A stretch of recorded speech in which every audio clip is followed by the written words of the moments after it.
Selamat pagi Ibu Bapak dan Saudara-saudari yang dikasihi Tuhan. Sungguh saya bersyukur sekali untuk kesempatan pagi ini kita boleh bersama bersekutu di dalam firman Tuhan melalui renungan harian HKBP Resort Sutoyo Kamis 25 Februari 2021. Saat ini marilah kita arahkan hati dan pikiran kita kepada Tuhan. Marilah kita berdoa. Damai sejahtera Allah yang melampaui segala akal dan pikiran, itulah yang menyertai hati Bapak, Ibu, dan Saudara-saudari sekalian di dalam Kristus Yesus Tuhan kita. Amin. Firman Tuhan bagi kita hari ini diambil dari kitab Yakobus pasalnya yang pertama, ayatnya yang ke-27. Demikian sabda Allah. Ibadah yang murni dan yang tak bercacat di hadapan Allah Bapa kita ialah mengunjungi yatim piatu dan janda-janda dalam kesusahan mereka dan menjaga supaya dirinya sendiri tidak dicemarkan oleh dunia. Demikian firman Tuhan. Ibadah murni, kepedulian bagi sesama. Ibu Bapak dan Saudara-saudari yang dikasihi Tuhan Yesus Kristus, siapa yang tidak kenal dengan nama Bunda Teresa? Seorang biarawati yang memberikan hampir sepanjang hidupnya untuk melayani di tengah-tengah masyarakat miskin di India, tepatnya Kalkuta. Pada tahun 1979, ia menerima penghargaan Nobel Perdamaian atas dedikasinya untuk melayani orang-orang termiskin dan terbuang.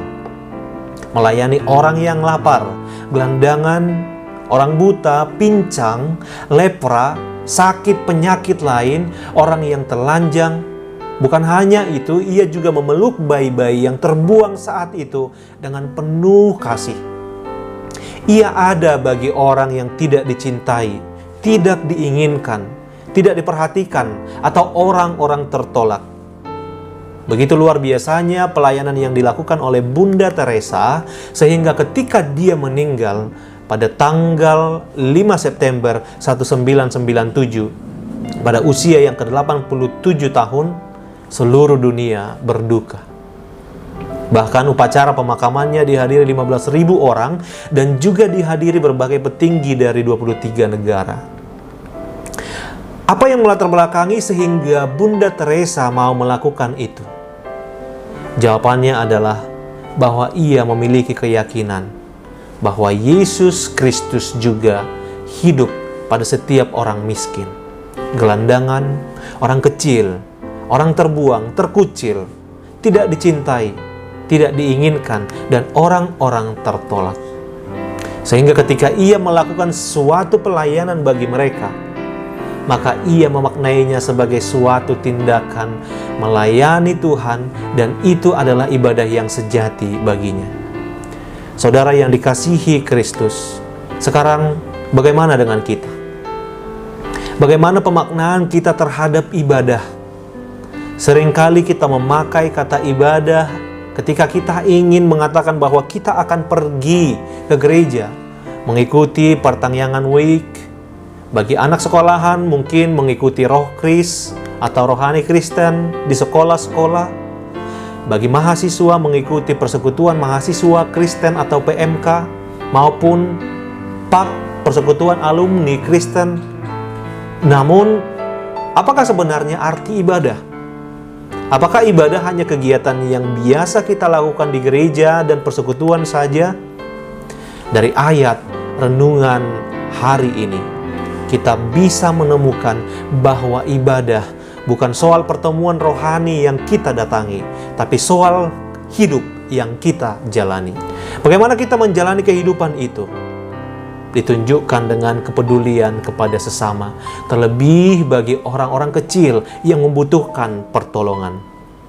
Alangkah sia-sianya kita rajin beribadah apabila kita masih menutup mata, telinga, dan perasaan kita terhadap mereka yang saat ini hidup dalam kemiskinan, dikucilkan, terbuang, dan ditolak.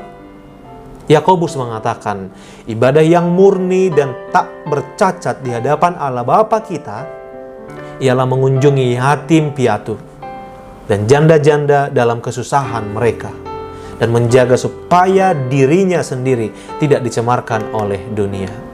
Artinya, ibadah yang murni dan tak bercacat bukanlah kerajinan berdoa panjang lebar, bukanlah duduk di gereja berlama-lama, melainkan membagi kepedulian, kasih, dan sebagian dari perhatian dan apa yang kita punya untuk mereka yang berada dalam kesusahan.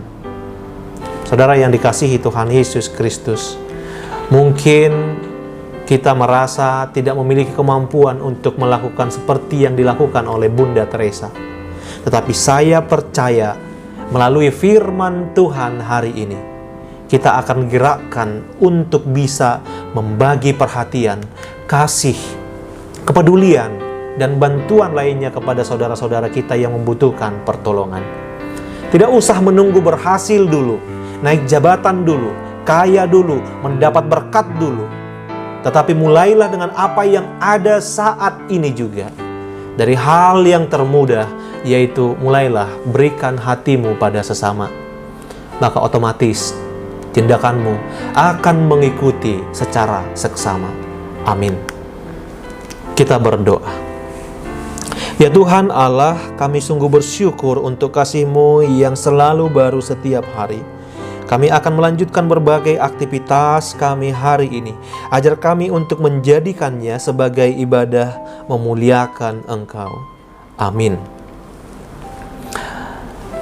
Shalom Ibu Bapak, selamat beraktivitas dalam satu hari ini. Kiranya kita tetap selalu setia melaksanakan protokol kesehatan.